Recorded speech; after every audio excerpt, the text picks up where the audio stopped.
everybody. It's Leo Des here with the Access Control Executive Brief. Excited to have the opportunity to have another conversation around what it really has become an annual event, being the Security Megatrends from the Security Industry Association. Excited to have the three people that really have been the drivers of this, and actually one of the originals, if not the original, of the report itself. But the intent here was to get a little bit more in depth into the actual three specifically trends that are in there, but maybe we'll get into more.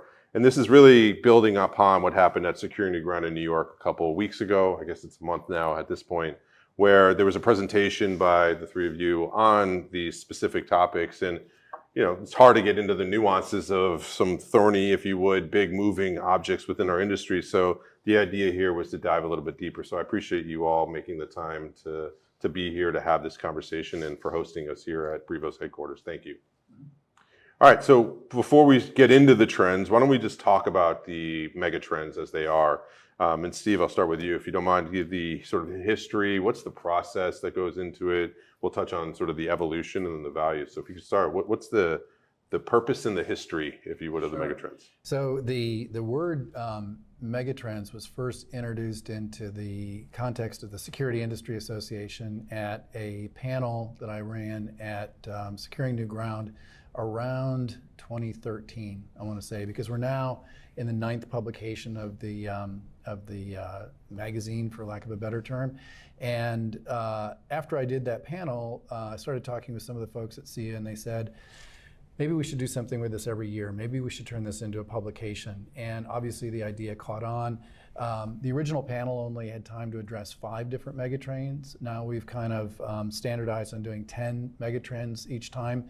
And so the way that we get at these things, it's a combination of a committee, and you're seeing most of the committee here right now, sharing ideas and trying to figure out what's coming the next year, and then also a survey process that we do for people that are at Securing New Ground, also the mailing list that SIA has. So it's a combination of getting input from the market, but then also trying to work with that and shape it into something that's coherent. And so we do that every year. I think SIA does a great job, beautiful publication, and it's really fun to be part of it. Yeah, absolutely.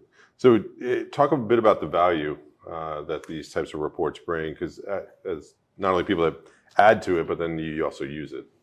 Yeah, I've had the privilege of working on it for about 4 years, but always referenced it previously in my other functions. And I think one of the values is it's consistently evolving. But even though SIA is predominantly a North American, even America's focused security association, they actually really reflect the views and perceptions and challenges of their entire constituents. So whether it's manufacturers, whether it's a practitioner and user, or even distributors. And most of those, or many of those, are global in nature. So I feel like it's a sort of not time bound, but sort of continuously evolving. And if you go back over the previous mega trends for the last 4 or 5 years, you'll see the evolution of that trend. And it's really, really interesting to witness. I think the other thing is the investor community uses it quite a bit. It's leveraged at conferences in New York after the SIA conference. So it has a lot of value from an educational perspective. Yeah, it's nice. It's like a living document. Yeah. It's one of the rare living documents that you see that you can reference actually throughout. And then Eric, if you don't mind, talk a little bit about, from the process standpoint, you mentioned, Steve, that it's grown from 1 to 3 to, I noticed in this one too, there was a list of a handful of people that are. So can you talk a little bit about the process? Yeah. I remember when Steve did the original presentation in 2013, I was there at Securing New Ground, and remember absorbing that for the first time and thinking, and this is a great high-level view of what's happening in our industry. This is kind of above the fray, above the noise. And I think, to Tara's point too, the process really reflects a broadening of the constituencies that this speaks to now, across different manufacturers, different integrators, distribution partners, end user inputs.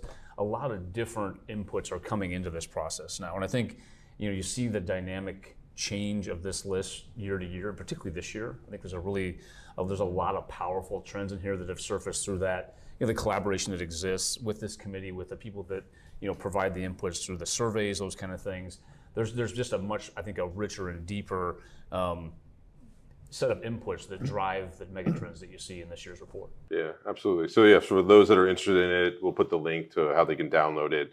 But it's a piece that I recommend getting a hard copy or printing it, and you'll find yourself using it and referencing. The other thing that I love about it is that it does drive a conversation. It's intended for that purpose, to be able to have a conversation around, what is this? You may agree, not agree. You could talk about the impacts. You could talk about the timing on them, but they're all relatable to what's happening in the business now. So it's great.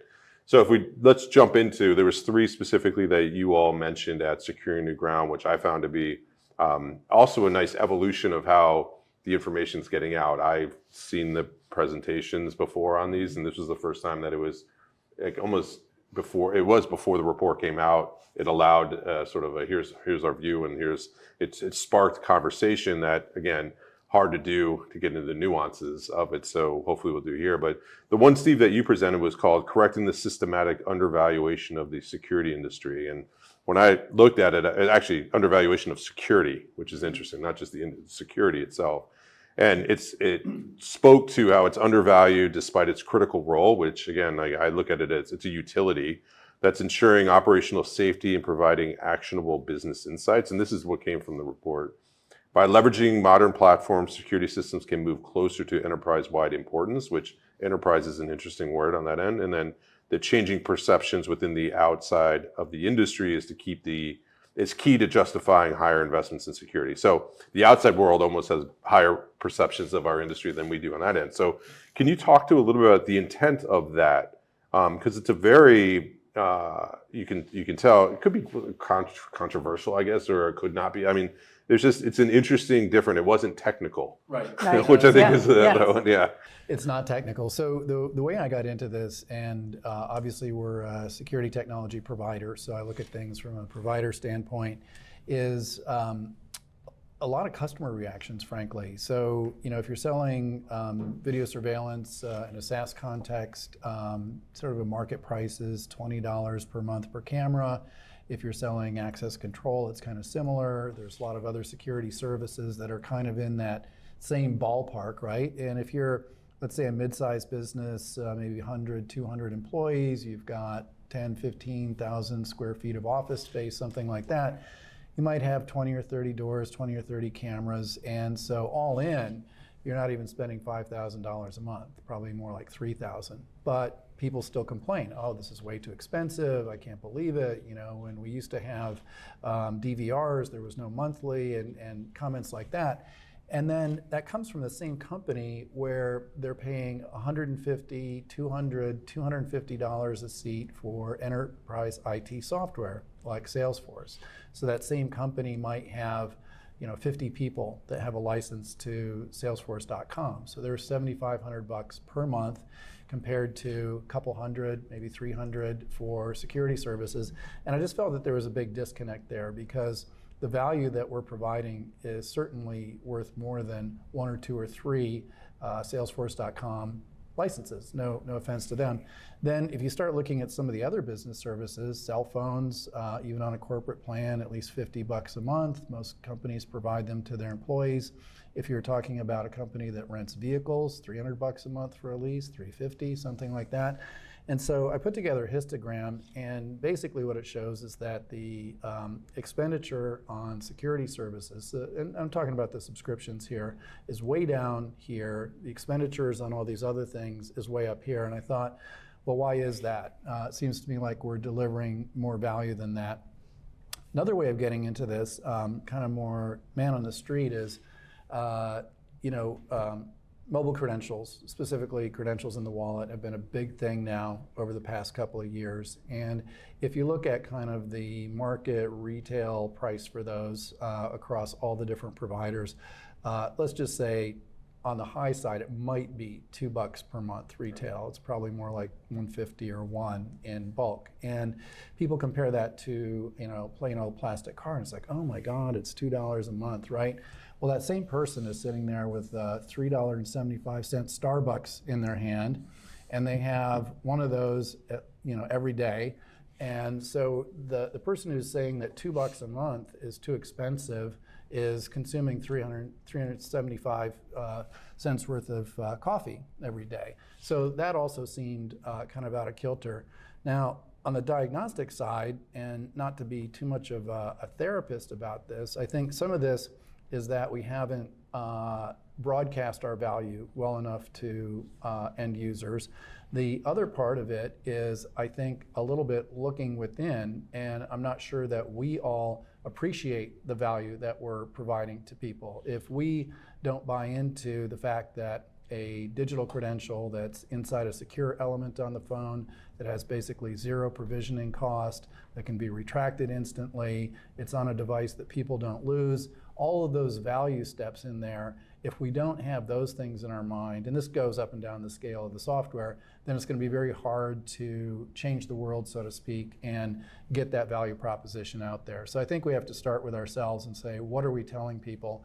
Now, I say all of this with full appreciation that most end users will come and say, we have a hard time getting security budgets, we got cut 10% this year, how do I communicate the value to the C-suite? That's another whole set of problems, but to me, they're all part of the same problem, because we inside, the providers, the distributors, the integrators, have to communicate the value and help all of those people who are doing security in the corporation or in the public spaces be able to communicate that value upstream. Steve, as you were talking about that, I was just thinking about all of the conversations that I have as an integrator with end users, where this kind of conversation starts to surface. And to me, what's really changed in the last 5 years specifically, but over the course of my 25 years plus in this industry, is the dynamic nature of the risks and threats that end users are facing. There hasn't been, I think, a keeping pace of the value attribution to those risks and the things that we're having to help end users with on a more regular and continuous basis, right? We're having to help deliver systems and solutions and different features on a much more continuous basis to address the threats and risks that are, emerging in our end user environments. And I think that by itself hasn't kept pace with sort of the way that we price and go to market. And we'll touch on this certainly in the evolution of the channel here shortly. But that aspect of things, to me, hasn't matched up with the way that a lot of times end users are perceiving price and value, and at the same time trying to deal with the risks in their environments that are much different, much more dynamic, and changing at a much faster pace than they have in the past. I agree, because one of the things I thought about in kind of getting to this point of view is like, maybe the world just isn't dangerous enough. But I don't think anybody believes that. Yeah, no, especially now. I mean, there's no better time to be in the industry, if you would, from a perception side of it. I mean, from your point of view of being in the value chain as well, I mean, how do you see it? Yeah, I mean, I think it was a really provocative topic, and I think it generated a lot of interest. I think we had the most questions of any of the topics we had. And the perspectives vary, but I would say it's not only communicating the value, but it's unlocking the value. And the unlocking the value really is up to us on behalf of the end user. And we'll talk about it in the evolution of the channel, but if you think about the complexity at an end user side and what they have to deal with multiple subsystems and challenges, we have the answer to be able to solve for that. As a distributor, we sort of sit at the center of the value chain, if you will. And so we have the benefit of a 360 view. And there's no doubt in our mind that there is tremendous value if you unlock it, and then we need to package it and sell it. I mean, we see that as our obligation as a distributor. Yeah. We need to sell and prove the value of the systems that we aggregate and solutions we provide. Yeah, it's definitely, and I have a couple statements from listening to what you had, and I'm curious to get your point of views on these as I listen and digest what you're saying real time.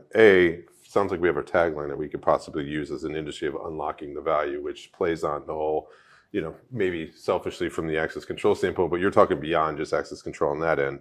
So couple things.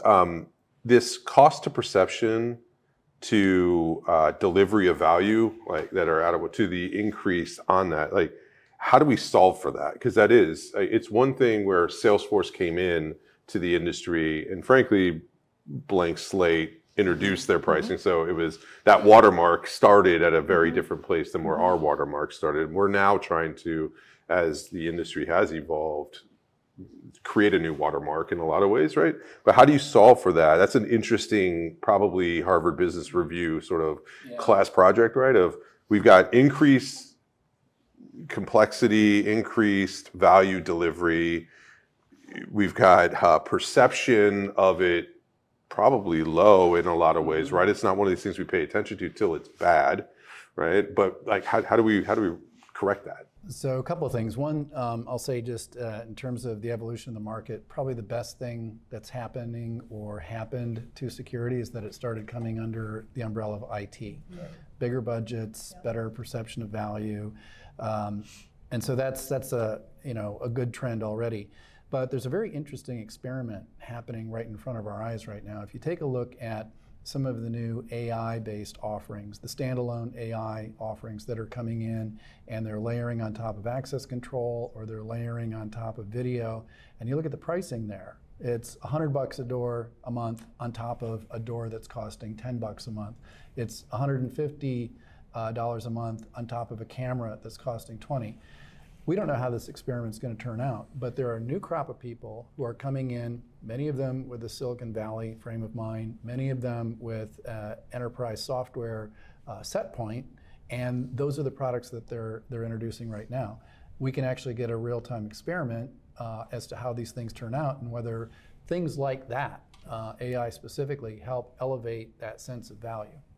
Yeah, what's interesting on that end is that in some respects, I wonder if what's happening is maybe some of the areas of our industry are valued where they should be. Right. And now we're talking about this sort of the extraction of value, which I think is called value arbitrage in a lot of ways, right? Of like you're moving that value, or is it a layered on approach? So there's new value being created on top of, I don't know, but I think if anything, it's this in whole. Right. There's an undervaluation that's happening that seems to be built off of yesterday's practices, that this sort of like incremental growth belief that we think goes on forever, but there needs to be some sort of fracture that happens to realize the real value of what we're actually delivering. I think you bring up a really interesting point, Steve, which is kind of the emergence of some of these AI solutions. And I don't put them in a bucket of, well, the value is attributed to AI. I think what I would observe there relative to end users is either the use cases or the outcomes are more prescriptive and specific with some of these AI solutions and software solutions. So we're able to attribute that outcome, a value to that outcome. And as an integrator, it's the thing that we strive for the most, is to say, if we can't deliver or achieve an outcome in your environment, the how, separating the what from the how, right? And how do we get there is one thing versus what we're trying to achieve.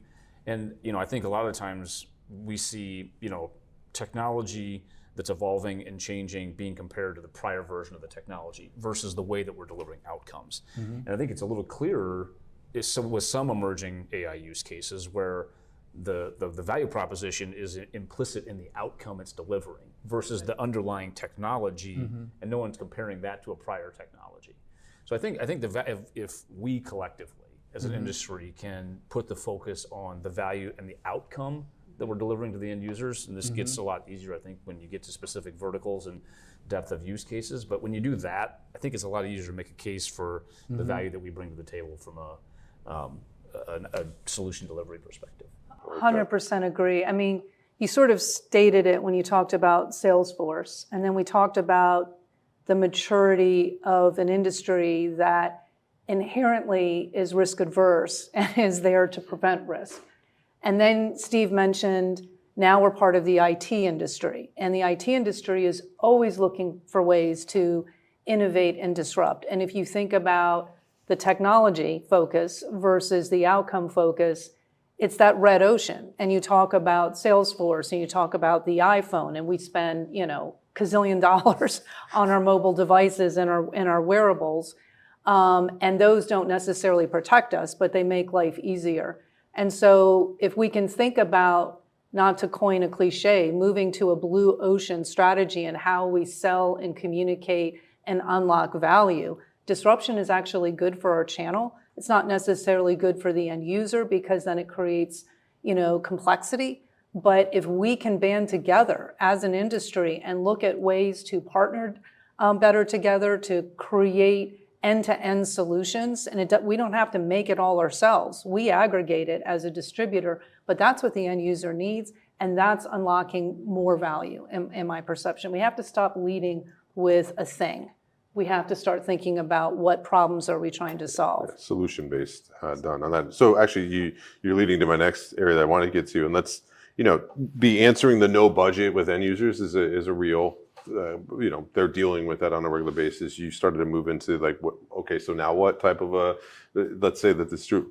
Well, if I'm an end user and I am listening to this and I'm saying like, yeah, I'm with you. I believe in solutions. I believe in create value, exponential value creation. I do think what I deliver is greater than the budgets that I'm receiving now. What do we being the collective we that want to see this change, what do you suggest that we do with this? Well, after we had that conversation in New York, somebody came up to me afterwards and said, the problem is, you're not on the revenue side of the P&L statement, you're on the cost side. And that's a reality that we all have to face, right? Because in response to one of the end user remarks that we got there, I was thinking, how do you put this to an end user in a framework that they understand? Well, that value disparity is happening inside the pay structure of their company too. That director of marketing is probably getting paid more than the director of security, right? So how does that reconcile? And how do you say, we all belong together in this, this is an uprising, if you will, but it's not just the parts and the services that we vendors sell, it's also how security personnel are compensated inside of their organizations. And I think that's all of one piece. Yeah, so it's an entire leveling up, if you would, of perception, but then even just very tangible things like what we expect to pay these people to go deliver the value that is there. Mm-hmm. I think, the thing that I would observe from the integrator's seat is when we are most successful unlocking additional spend inside of end users, it always comes from a position of understanding deeply, going way back in the chain to the stakeholder requirements of the organization. I think this gets to what you're talking about, which is, if we don't understand sort of board level, C-level expectations and requirements, whether that, preserving a brand, these kind of things that are way above a bill of materials for installing systems and parts and pieces, then you can begin to attribute value to the things that are truly important to the true stakeholders of an organization. And that is, look, we struggle with that too. It's a different set of muscle memory and engagements from an account management perspective and all those kind of things. You got to slow down, back up, have a different set of conversations. A lot of times above the pay grade a bit of our traditional stakeholders inside of our end user organizations. But if we do that well, then we begin to get a much clearer picture of the things that truly can preserve or create value, from a risk and revenue perspective for end users. And then, tying that to longer term roadmaps on what does technology transformation look like, what are the investments you need to make over a multi-year period of time. When we can align those things, I think we end up in a much different place in terms of, being clear on the value that is created by the investments in the technology. Mm-hmm. Somewhere, I think it's probably on LinkedIn, somebody put a graph and it was like security budget before an incident, and it was security budget after an incident, right? Yeah. And the sad truth is that it often takes an incident to get people to devote more spending in the area. And how do we break out of that cycle? Yeah, no, you look back in time, and I guarantee you, coming out of the tragedy that just happened with the United Healthcare CEO, I can imagine there was conversations about budgets that have increased and the need to at least address some of those holes. And coming out of COVID, we saw the uptick on some of these architectures of, say, like cloud-based systems and that before people were like, well, no, I haven't needed to, but now I have to remotely access my system. Yeah, so now I need it. So yeah, getting out of the 9/11 Lockerbie, these types of events that create the conversation, schools, shootings, the rest of it, right? Fortunately, the federal government and some of the state governments have stepped up with grant programs for schools, but you kind of feel like it shouldn't have to come to that, right? That's right. Yeah, I would just say, your point's well noted, because budgets and traditional decision makers have usually created some limitation in terms of, are you dealing with procurement or facilities management, or are you dealing with a CFO or a board level, or even a CMO?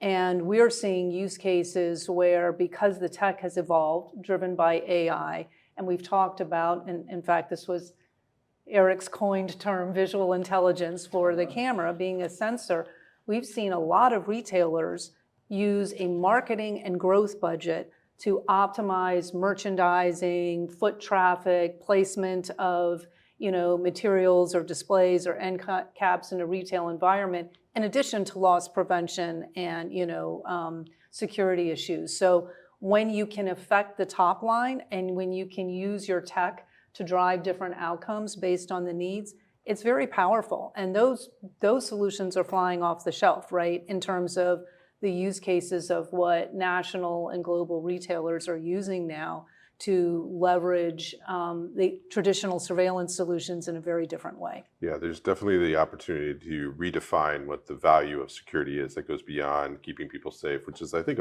a great utility bedrock, Absolutely. great value statement. It's probably why we get talent into the industry as well. But yeah, if we can deliver beyond and able to communicate that, show ROI on those things, it should open up, but it's definitely not going to happen overnight. But these are, again, I think, the right type of conversations to be had versus, having them in the back office where we've complained about it and then not do anything. I think it's the opportunity for us to do it. So I appreciate you bringing it to light through this type of, it's actually what is great about this report. So on that, if we could shift to the next one that we have, is the IT/OT security convergence, Tara, which I know has been on your end, one that you've been talking a lot about. So if we're to summarize that, IT and OT systems are increasingly converging with physical security systems, offering opportunities for streamlined operations and enhanced decision-making, kind of going along the same lines of the last conversation. Mm-hmm. The convergence breaks down traditional silos, but faces technical and cultural barriers, Yep. which is interesting. So it's the non-blue blinky lights side of the business as well. Success requires alignment, technology, and organizational structures for integrated risk management. So can you talk a bit about the intent of that and like what's happening on this IT/OT security convergence?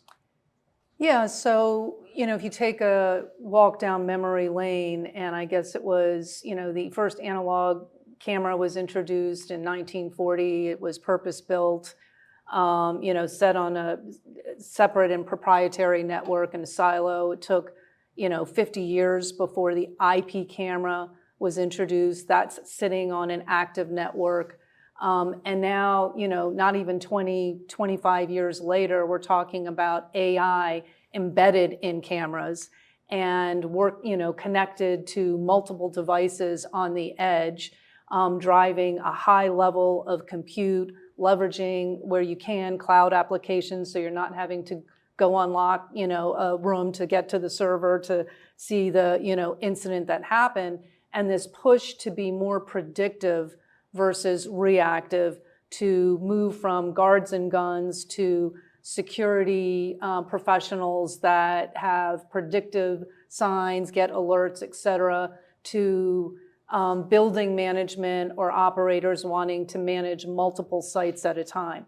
All of that has created an increasingly amount of complexity at the edge, the integration of multiple solutions, and with that, different decision makers on who owns it. And so when you turn the camera or traditional access control into something that's generating data for a different use, what predictive analytics most commonly, all of a sudden now someone who's the steward of the data, typically someone in IT, has to get involved. So you have multiple different decision makers and owners, operators. So again, OT systems, so operational tech, the IT systems, which are really driven around how and where you gather and manage and protect the data. And I would offer a third one, which we just discussed, which is production. So building management solutions, CRM solutions, and how POS solutions, how a facilities or building operator or anybody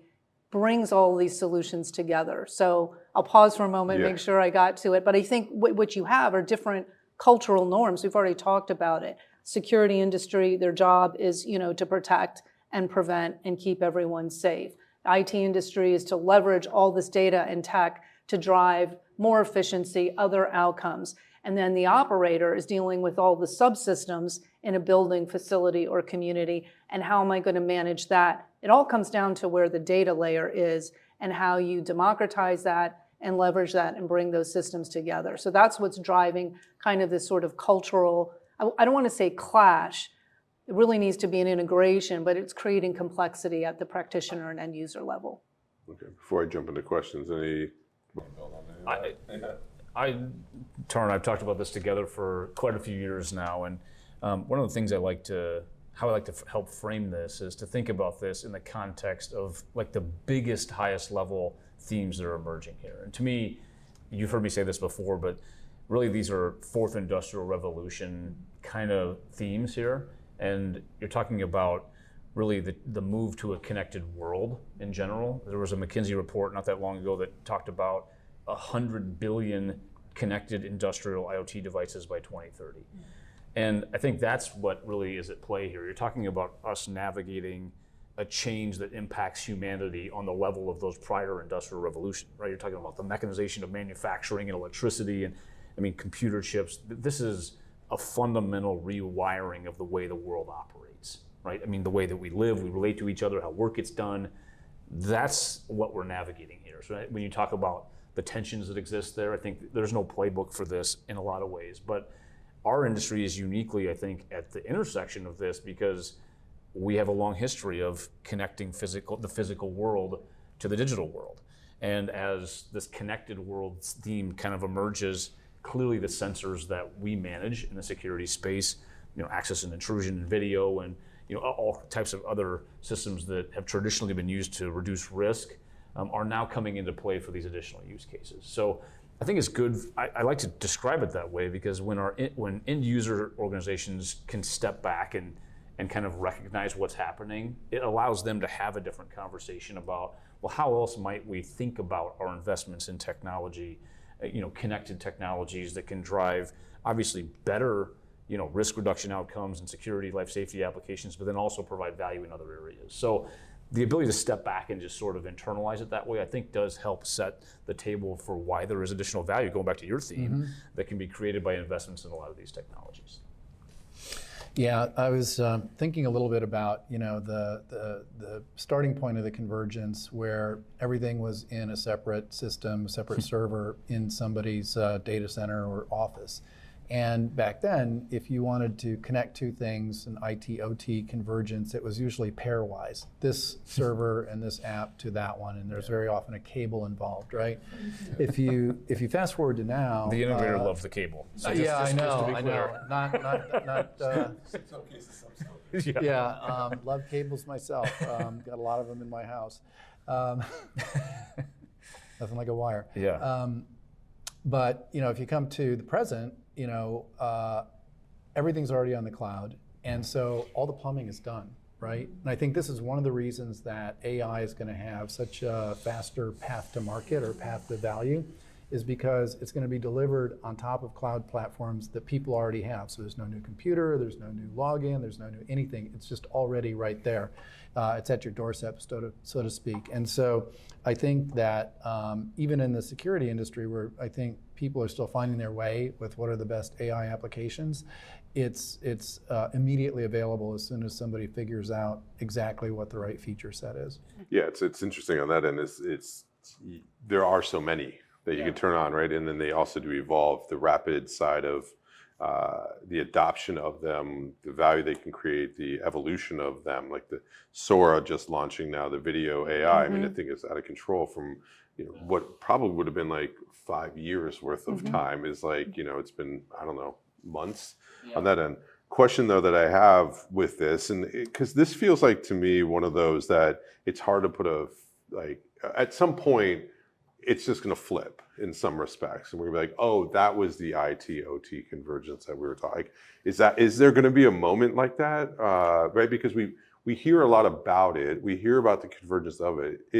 I feel like it's hard to be somewhat tangible from it, of like where I can point to. You mentioned the data end of it, right? Like, in these cultural things, because it's right now it feels like everybody shows up to the party from their level of expertise, and somebody's asking for something from this to happen. And what is that this?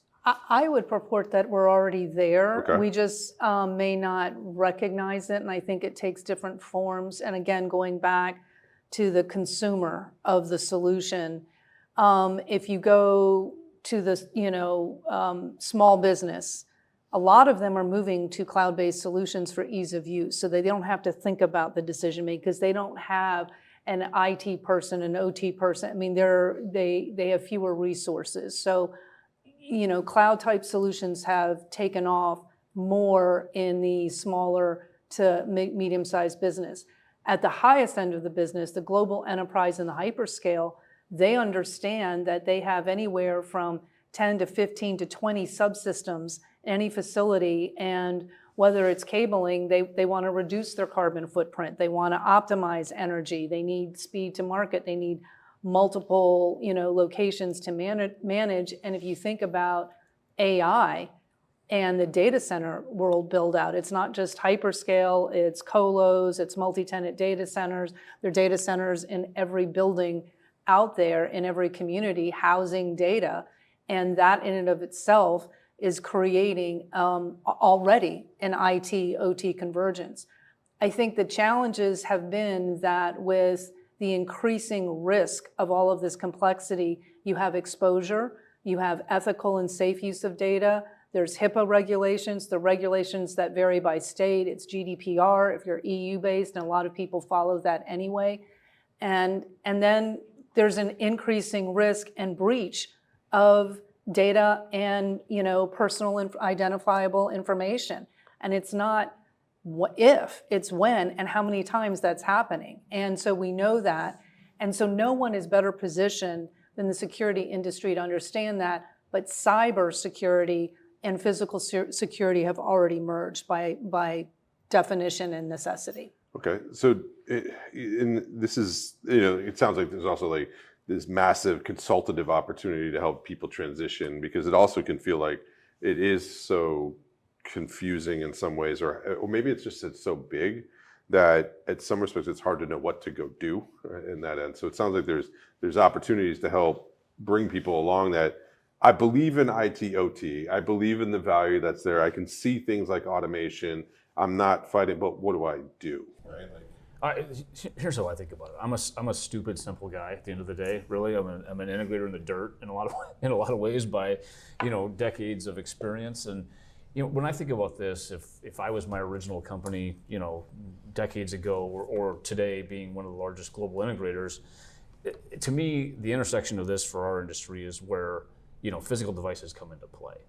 Because there is an infinite number of software use cases around, OT systems. That isn't the problem. There's no shortage of those use cases.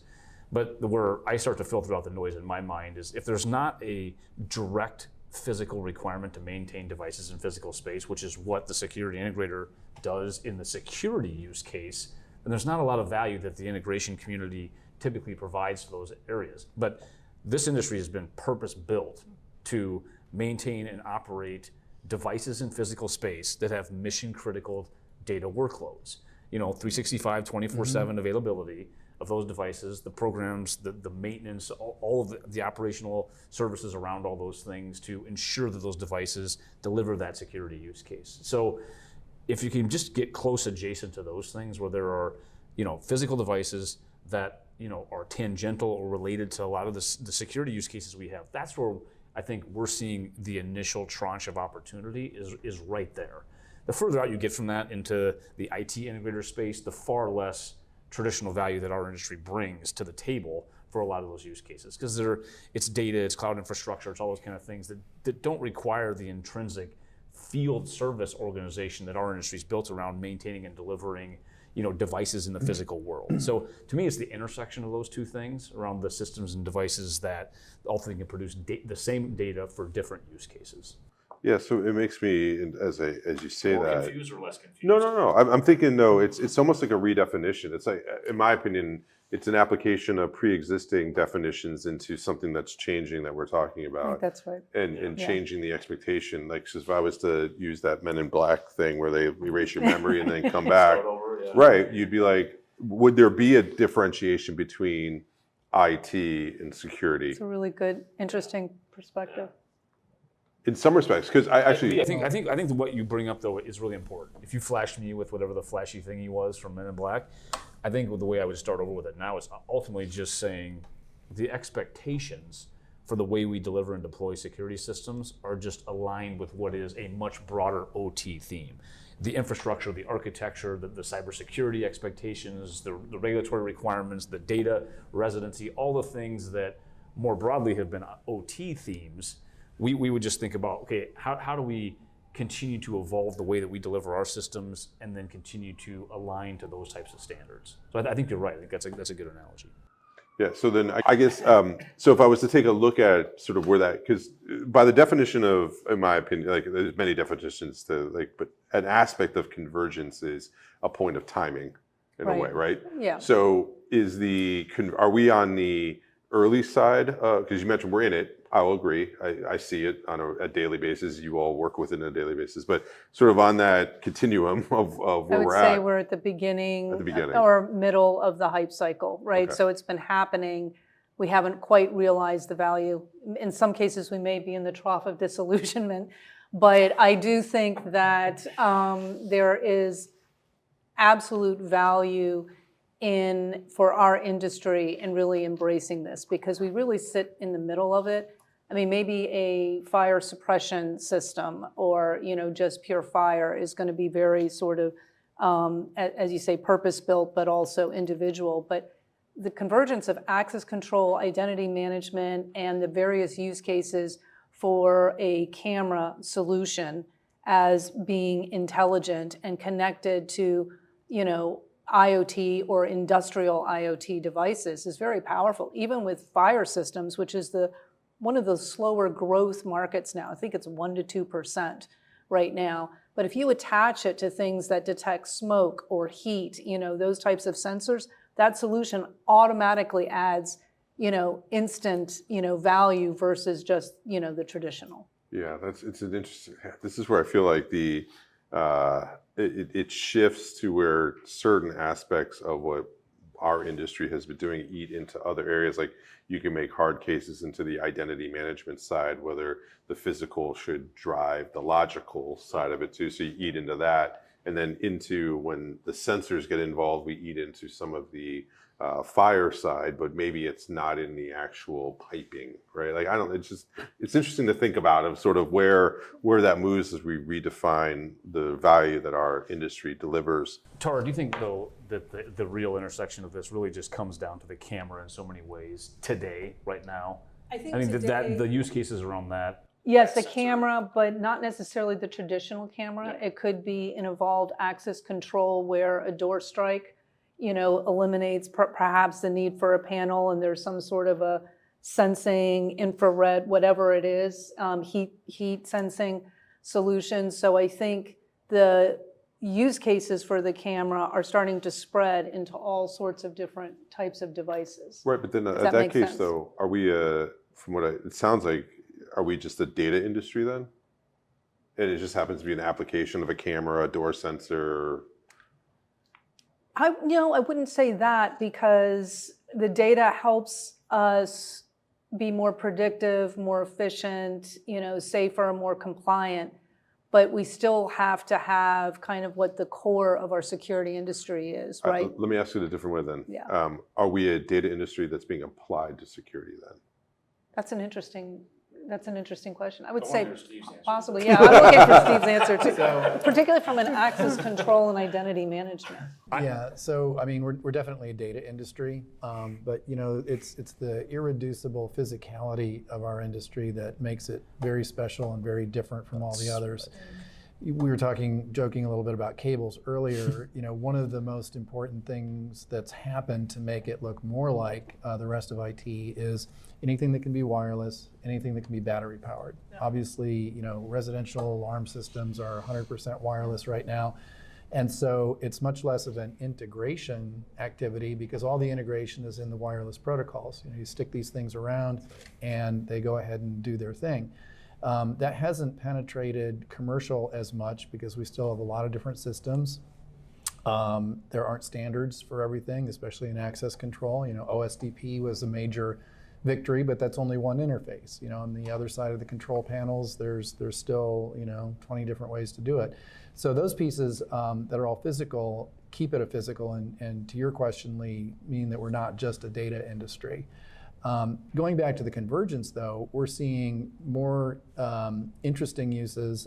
For example, access control enabling a logistics solution. Okay, well now, is the lock or the door strike, is it part of the logistics system or is it part of the access control system? Well, it's both, really.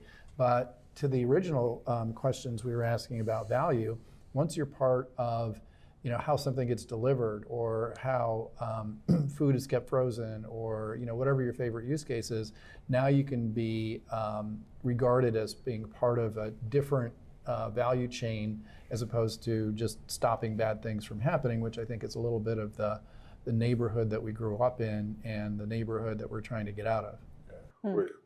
Which though is a space that we can command from, because again, I'll take it, I always like to use if I don't feel safe and I'm not safe, I don't care how good the app is to order lattes, I'm not going in there to go do that. So it is our opportunity. It is. I'll share a comment. I won't attribute it, but I think I've shared this with you before, Lee. But someone I know, senior executive at a prop tech company, said to me, you guys are really lucky because you have such a clear value proposition. You've got security. Everybody knows what that is. Everybody knows that they need it.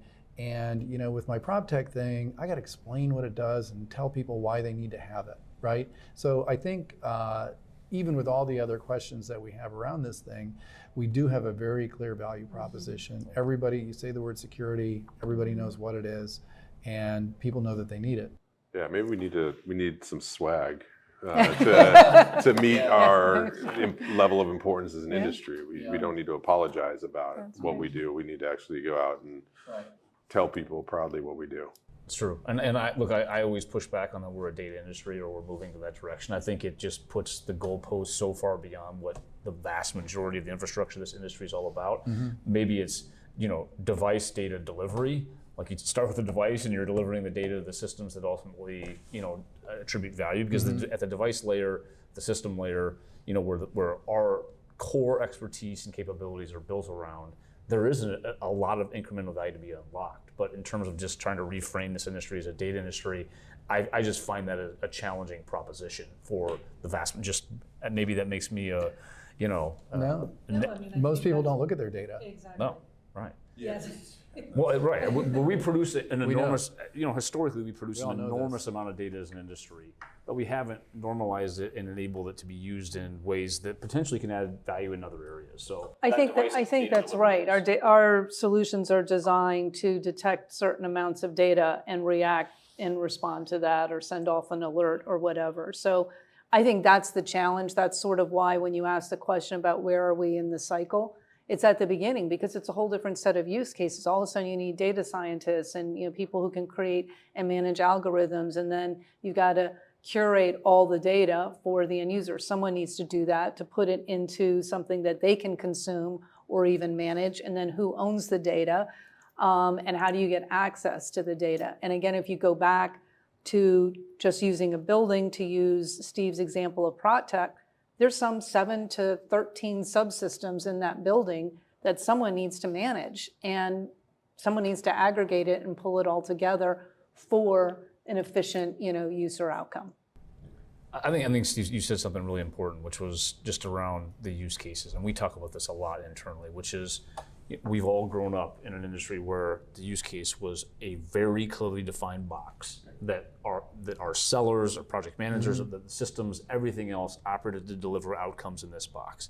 And as this trend has made that box have no bounds and no walls, it's been hard for everybody to really kind of put their fingers on where does this value come from. So I think we're, in my mind, we're still waiting for some of these killer use cases. The ROI is very clear when to step out of security with these sensors and stuff. And we're starting to see those. There are some that are emerging, but there hasn't been one to the magnitude and the clarity of the ROI where security has, clearly established itself in the middle as being, look, we know what the value is for the organizations. That may be evolving as the technology evolves, but we know what the use cases are. The clarity in those use cases around these emerging places, I think we're still in the early innings of what is that value to the end users. And when that true hard ROI becomes clear, I think that it's going to be much easier for this industry to wrap its head around where do we play, how do we add value, all those kind of things. I mean, if you think about AI, and back to your use case point, AI and IoT, and industrial IoT has been out there for a while, right? And you think about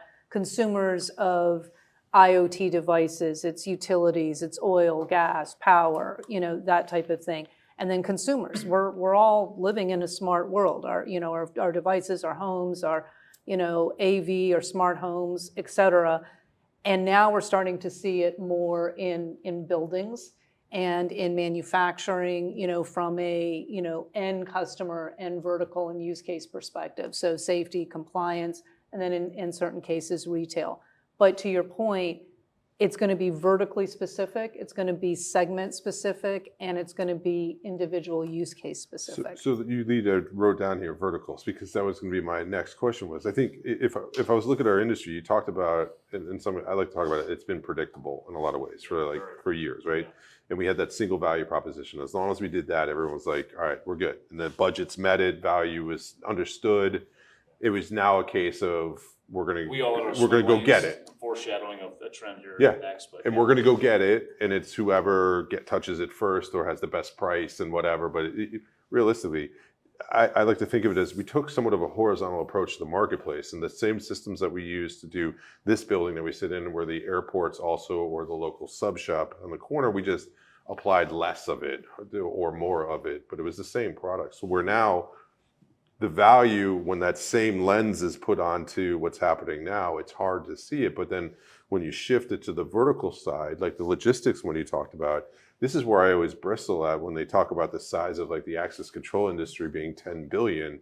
It's like I keep traveling around the world meeting these people that are doing hundreds of millions of dollars, and I'm not good at math, but I just add up the 10 that I've talked to, and all of a sudden I'm at 10 billion already. So then I just sort of think, wait, is the lens that we're using actually in the way that we position ourselves wrong? But that being said, I also see a long tail of people that are still delivering in the same way that we've always done, and it continues to go. But is it just a case of timing, of like when it flips, or? Well, that issue of what gets counted as being inside the security industry versus out, I was actually thinking about that when I was driving in. I was trying to find a metaphor that described it, because you and I have talked about the fact that so many of the market research reports that are out there are just pure garbage. They undersize the industry by an order of magnitude, probably. And if you kind of think of the early days of the automobile industry, it's as if the market research guys are saying the market for tires is X, right? And during the horse and buggy era, they were only counting the wheels that were on the trailers, effectively, right? So they're focused on the trailers. They're not focused on the means of propulsion, whether it's a horse or a car. And so they're undersizing it because they're not even counting the wheels that are coming out on cars. They're still just counting wagon wheels. Correct. Well, it's also, I think, comes down to like, you can see those, right? It's like there, and it's like, all right, I just got to get this report out, right? Because the people want it. But so some of it's the reframing. Again, there's a theme that I'm noticing coming here around this redefinition side. So to evolve to where we were talking about, and you said it's coming. Yes, here it is. So now we talk about those separate swim lanes, but one specifically stood out was the evolution of the channel, which I'm thrilled to see in here, because it's one of those conversations that not a lot of people like to stick their head up and have about it, because they're worried they're going to get whacked in the head by their local dealer in the market or large entity that they work with, and you don't want to, but realistically, yeah, there's an evolution that's happening. If you have this IoT, this IT to OT convergence, and then you see the undervaluation and then as I look through all of the rest of the trends too, you can come back to this being an area that's going to be impacted. So what the report said was the security industry channel is undergoing a profound shift due to AI, SaaS models, and evolving end user expectations. Integrators face challenges such as a technological upheaval, revenue disruption, and a need to adapt their value propositions. Opportunities lie in offering managed services, specialized in niche areas, and aggregating insights, data,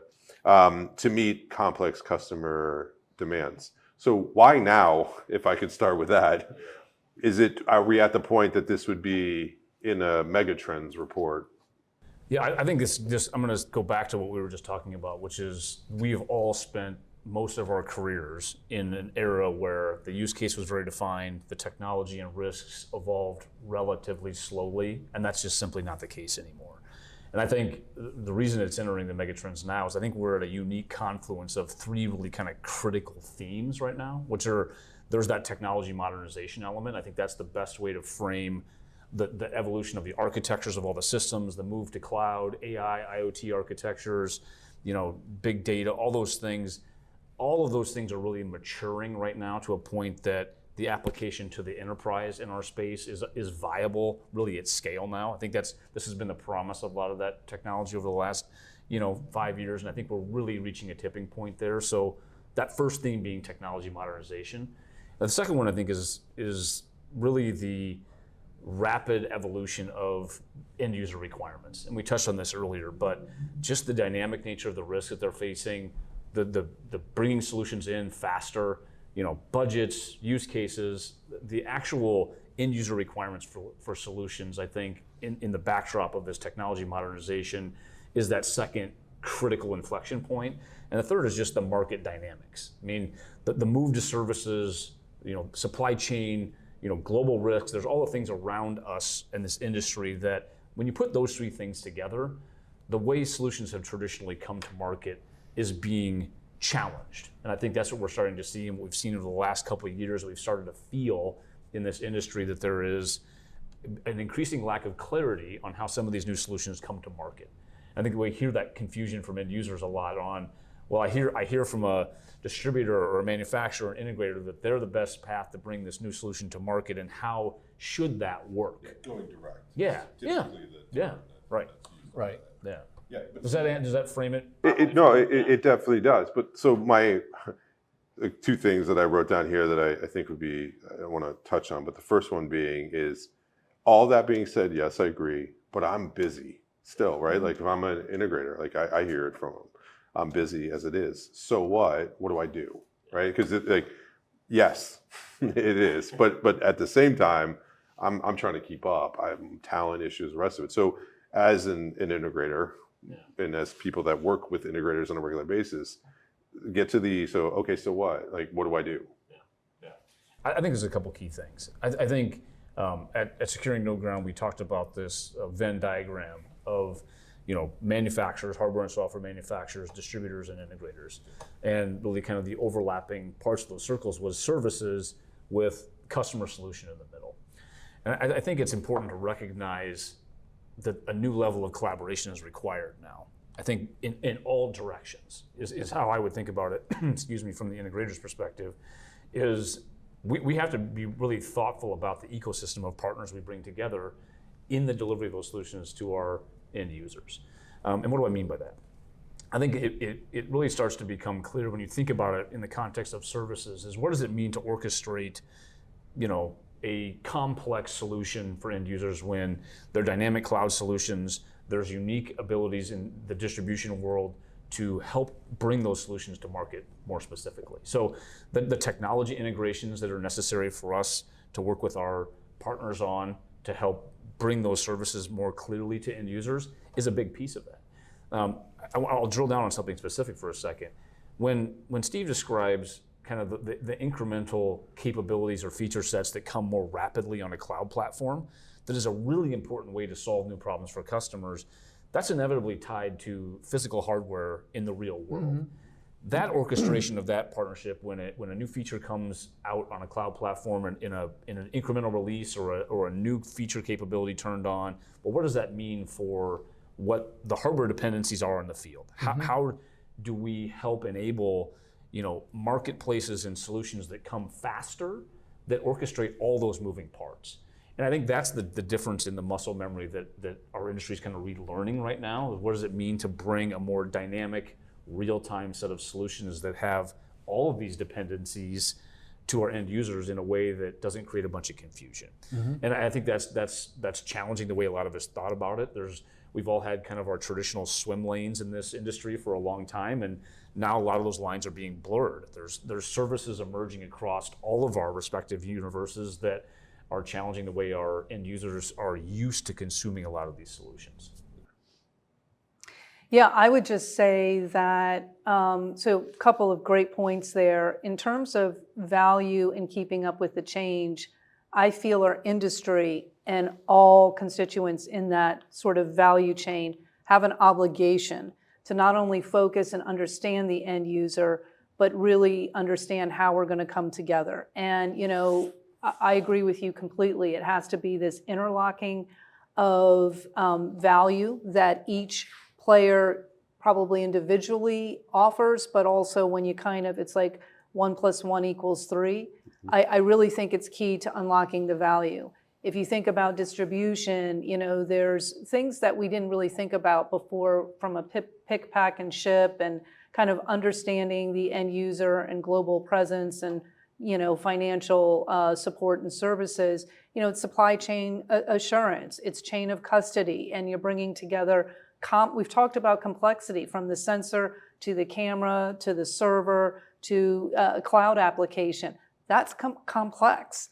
And any one of those things, even the cabling, you have this really expensive solution that wires a building, but if the cable gets a ding in it or it's not made, to quality standards, it all falls apart. It's like when your internet goes down.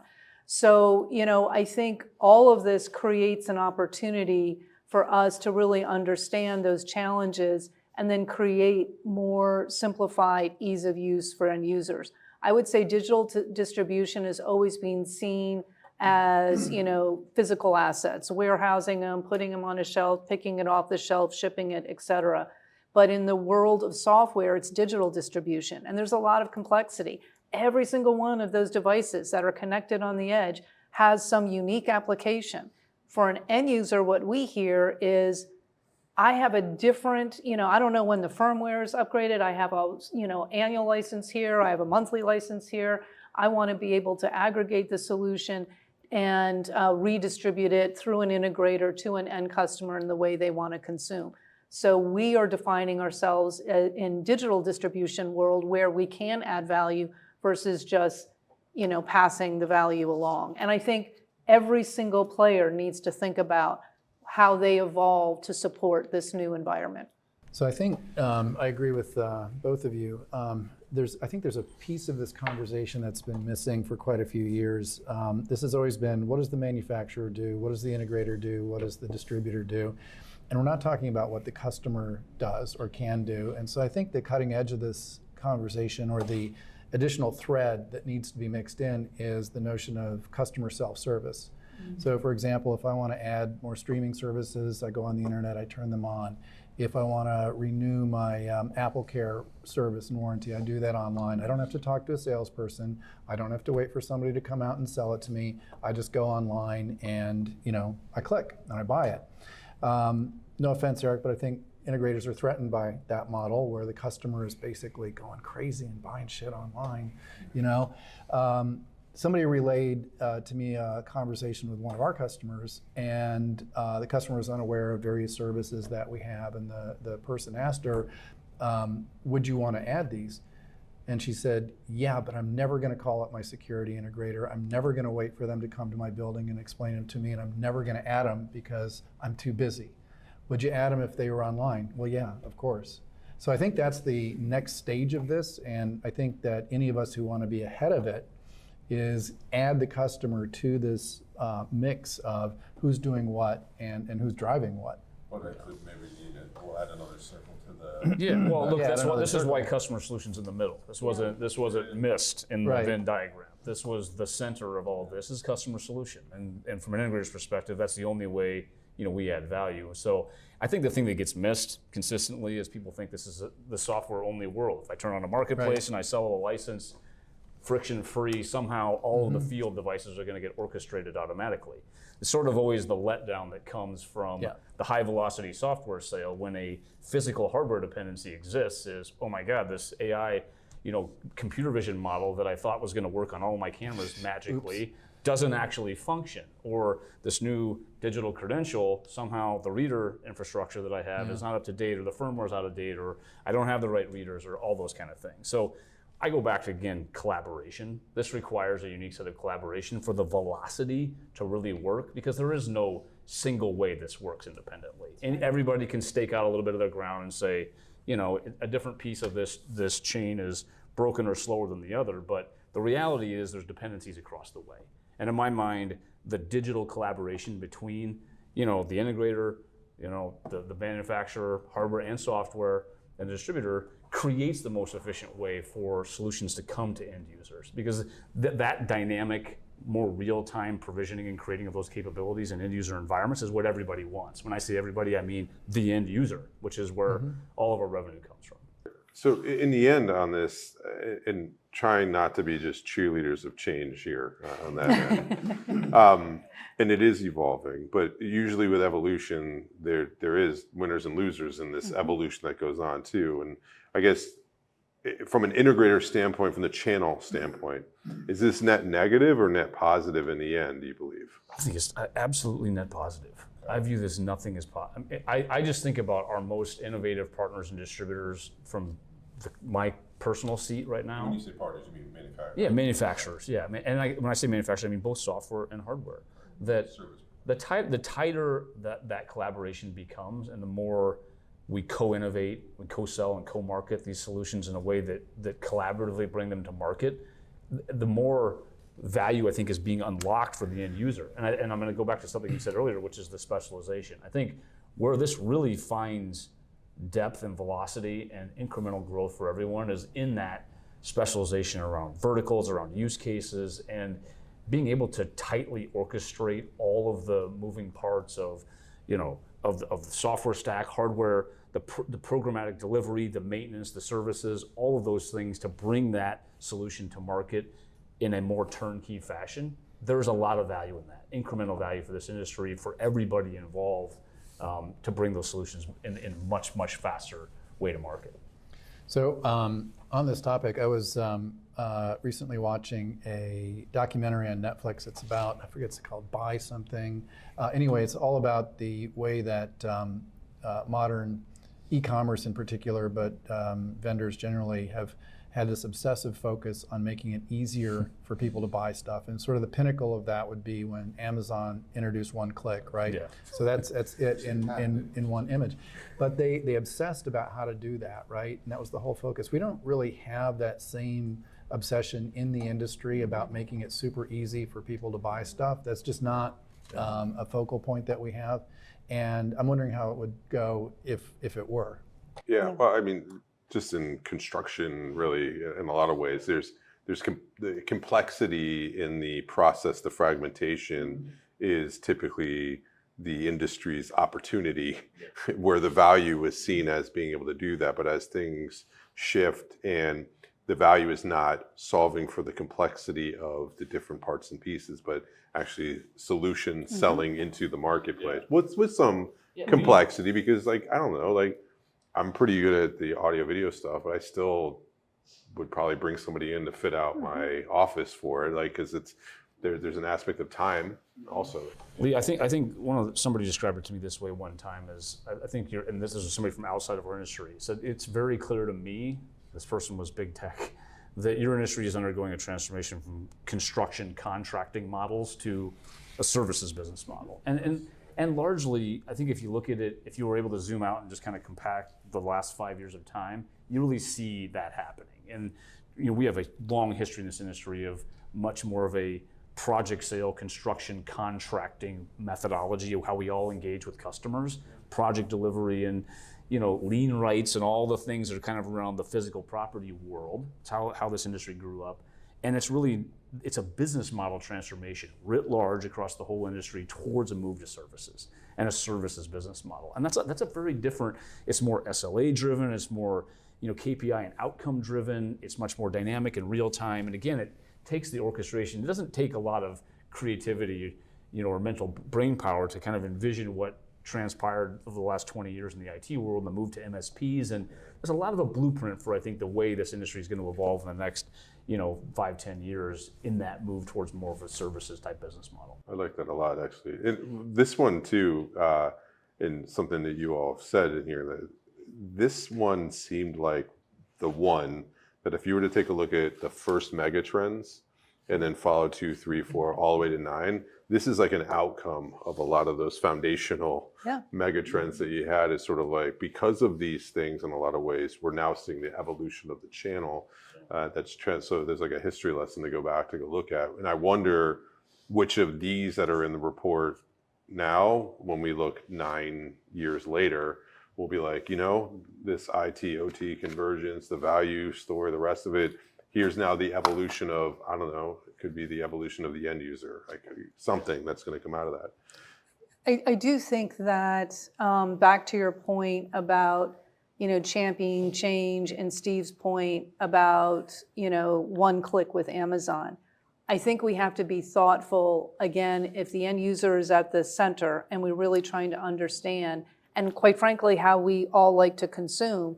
You want frictionless, you want ease, you don't want multiple steps, you want instant gratification. I mean, that's the world we live in. And so we need to accept that reality. And you say, who are the winners and the losers? I think the people that don't embrace the change, but do it practically in your role, your company, where you are in the ecosystem, where can you play, and then focus on being excellent at that.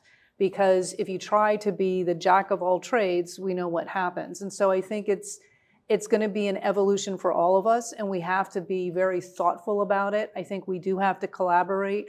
And I think we also have to really understand when there's disruption and a customer doesn't want to buy with us or in the manner that they do, why not? What are we getting wrong? What are we not doing? I mean, those are the questions we should be, asking versus, we'll always have the market position that we will. And I think there's some in the industry that do that to their peril. And so I agree with Steve and Eric that it's a myopic focus on the end user and really understanding what realistic value can we provide in this evolving world. And it's going to evolve, and it's going to vary by segment. Yeah.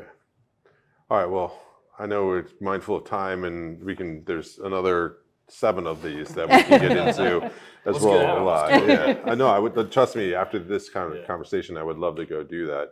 So if I was to just summarize some of the things that I heard, and then I was actually, while I'm doing this, I'll leave. I didn't put this in the notes here to do it, but I'd like to walk away with, if there was like one thing that people that watch this and listen to it, they should go do. What should that one thing be? So while I summarized, if you want to think about that, and I'll go around and have you do that, but to me, like, if I took away some big sort of bucket walk away notes, is that this idea of complexity changing, and like what was complex at one point is now shifted, this non-predictable side of our industry, and sort of the understanding of sort of this inflection point, frankly, of as we evolve, not only just as a channel, but overall, like that's real. That also is this redefinition of what security is, not meaning that it's a redefinition that one is bad and one is good. It's just more of a redefinition of what the definition of it is, so which would transition the way that we think about it, we price it, we bring it to marketplace, the how we bring the convergence of the different things, all of that is changed on that end. And that there's, like, in my opinion, then I would walk away with all this of being like, if I read this, it's an opportunist, like the opportunity, and there's no better time than to be in an industry currently. Like, you can look at different stages of our industry. I'd argue the past 20 years was like great growth opportunity from where we've been. Like, a lot of people have done quite well as an industry for a lot of reasons that are there. But this redefinition, it seems like the expectations are changing of what good looks like from an industry standpoint. And we need to all bring that together. And then last but not least, if anything that this is showing me is that conversations like this need to happen more. And I think that's the importance of reports such as this, securing new ground, these types of conversations. And I'm grateful that you all will take the opportunity, fly in for it, come local, which is, like a cheat code for us that it happened here. So thank you for doing that. But thank you for bringing the different parts and pieces of the table together and to do this. It's important. So with that, if I've watched this and sat through this or ate it in small pieces that we'll do as well, what is one thing I should walk away with when I come to the Megatrends report? I would say the pace of technological, innovative, and disruptive change is happening like no other time in the industry. You cannot open up a newspaper, magazine, turn on the radio, and not hear about AI. And 2.5, 3 years ago, ChatGPT wasn't even a thing. And now we're talking about generative AI being used in the physical security space. And so if you think about the data, the pace of change, and what it's doing to create complexity and opportunity, just lean into it. But understand that it's here, it's not going anywhere. Yeah. And that would be the one thing for me. Thank you. I mean, for me, if I was reading this report for the first time, the thing that would absolutely strike me to the core is know my customer intimately. And if you do that well and understand what those expectations are from customers, navigating this, there'll always be a true north there. Customers, there are new people talking to customers every single day. They're bringing new technologies, new solutions, new ideas. But the deeper you get with your customer, understand specifically at a deep level what drives their economic engine and where their risks are, the more easy it will be to navigate everything that we've outlined in these trends. So I would go back to kind of one thing, and it fits anybody who's on the supply side. We're all on the supply side, right? And that is get better at expressing value, get better at conveying value. You hear that and you might think, okay, that's a sales directive, but it's really for anybody in any role in the supply side. We talked about this around 10 years ago at SIA when I was still on the board of directors. And the idea there was, how do you elevate the brand to the entire industry? And SIA has done just an amazing job over the last 10 years of putting more stuff out, webinars, events, membership has gone through the roof from the time period when I was there.